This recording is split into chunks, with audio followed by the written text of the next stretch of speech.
Do global climate pledges actually keep warming below 2 degrees Celsius above pre-industrial levels? And what are California's new electric vehicle sales targets?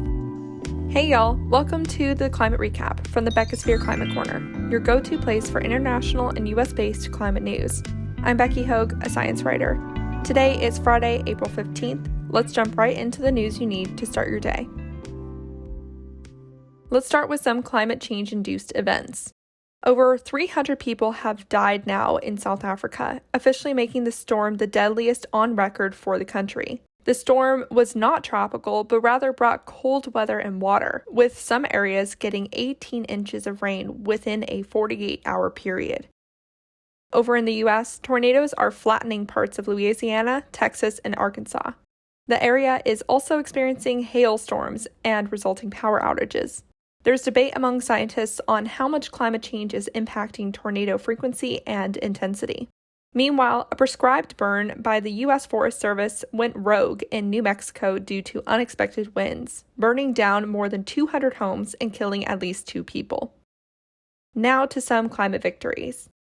For the first time, a peer-reviewed study shows that current global climate plans can actually keep global warming below 2 degrees Celsius above pre-industrial levels.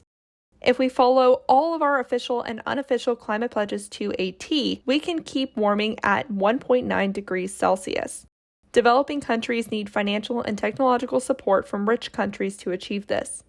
The study also said that the goal of keeping heating below 1.5 degrees Celsius is very unlikely at this point, with the study only giving us a less than 10% chance to reach that goal.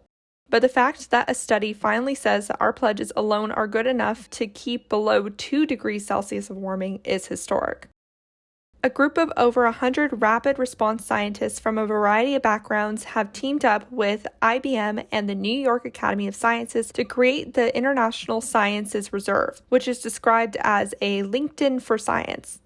Modeled after the high-performance computing that aided researchers in combating COVID, the ISR will conduct readiness exercises among its members to determine how they might conduct work if and when another disaster strikes. This disaster could be another pandemic, or it could be wildfire conditions like in the Pacific Northwest. When a crisis does happen, the ISR would aim to coordinate with experts' hardware, data, and software resources to respond. Over in Europe, Extinction Rebellion protests continue in London as a group of 25 scientists called the Affiliates of Scientists for Extinction Rebellion pasted pages of scientific papers to the windows of the United Kingdom's Department of Business, Energy and Industrial Strategy, some gluing their hands to the glass too. The UK's business secretary accused the scientists of endangering British energy jobs and security. Meanwhile, Extinction Rebellion activists also glued themselves to the reception desk of Shell's headquarters in London. The XR spin-off group Just Stop Oil is still protesting and getting arrested as well. Over to France, which is finally installing its first offshore wind farm a decade after the project was approved. It will be located 12 kilometers off the west coast and built by Électricités de France SA. It's expected to be completed this year. It took so long to start despite government approval because of local opposition and legal challenges. But since 2012, when it was first approved, renewable energy prices have dropped drastically, while offshore wind turbines have drastically increased in size. In the U.S., California revealed its plan to end the sale of gas-powered cars by 2035. The state government issued a nearer goal of having 35% of new passenger sales be electric or hydrogen vehicles by 2026. Currently, 12.4% of new cars sold in the state are zero emissions. What California does impacts the direction of the rest of the U.S. because it's the largest automaker in the country and the 10th largest in the world. Staying in California, UC Berkeley is testing out geothermal energy to reduce its emissions, digging a hole 400 feet deep on campus. Geothermal heat pumps use the ground as a thermal battery, with water carrying excess heat during the summer through a long network of pipes. The earth naturally cools the water, which is then used to cool the air circulating through buildings. The opposite effect happens during the winter. Now for some climate fails, which are all in the U.S. today. March saw 904 new drilling permits in the Permian Basin, which is located in the southwest U.S. That's a record high, as the U.S. is prioritizing increasing its supply of fossil fuels to lower gas prices and provide resources to Europe rather than taking the opportunity to advance its clean energy generation. The permits won't immediately affect the supply, though, because of supply chain bottlenecks, so we will mostly see the increase in supply in the beginning of 2023. Meanwhile, U.S. officials warned Wednesday that they discovered an alarmingly sophisticated and effective malware system that is attacking U.S. industrial facilities, specifically liquefied natural gas facilities. It has Russian fingerprints all over it. The system, named PipeDream by U.S. industrial control security experts, manipulates equipment found in virtually all complex industrial plants and even weakens facilities' defenses against cyber attacks. PipeDream could take months or even years to protect against. And now for some chemical fails, which are also all in the U.S. today.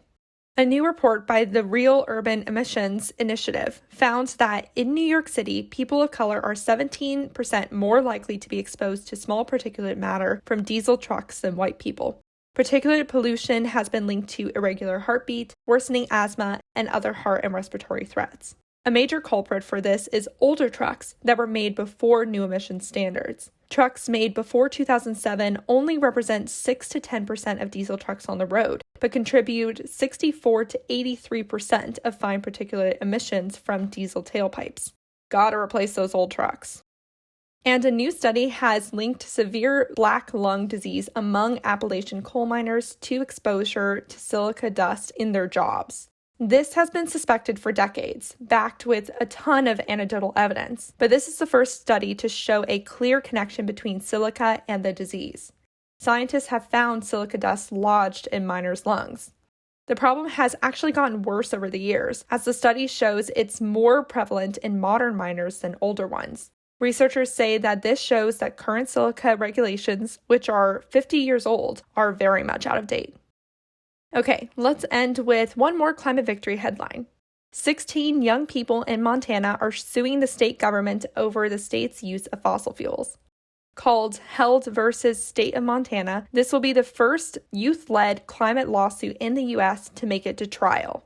The suit alleges that state lawmakers are prioritizing the business interests of fossil fuel companies over children's futures. Their case will be heard next February. And that was your climate news for Friday, April 15th. If you like the work I do, please follow this podcast, give it a 5-star rating, leave a review, and consider checking out the Beckisphere Climate Corner YouTube channel. Remember to talk about the climate crisis every single day and to support your local news organizations. Bye for now.